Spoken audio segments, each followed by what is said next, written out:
Le rôle des vitamines a été découvert chez les marins, qui embarqués durant de longs mois sur des navires, avaient une alimentation dépourvue de tout produit frais et qui, privés ainsi de toute source de vitamine C, développaient le fameux scorbut et en perdaient leurs dents. Le terme de vitamine a été créé par Funk qui découvrit la première vitamine, la thiamine, plus connue aujourd'hui sous le nom de vitamine B1. Pensant à l'époque que toutes les vitamines avaient un radical amine et considérant qu'elles avaient un rôle vital pour l'organisme, il créa ce terme vitamine, terme aujourd'hui encore usité mais qui est totalement faux. Les carences vitaminiques sont aujourd'hui exceptionnelles.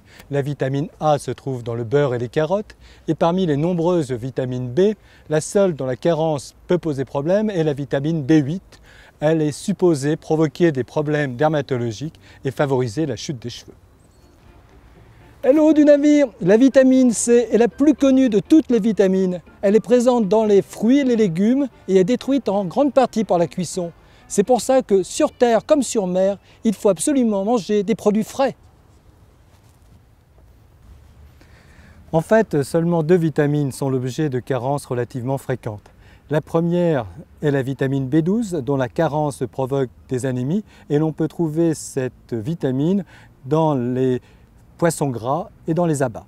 Et puis la plus connue, c'est bien sûr la carence en vitamine D, qui va provoquer chez l'enfant le rachitisme et chez l'adulte des troubles de la structure osseuse.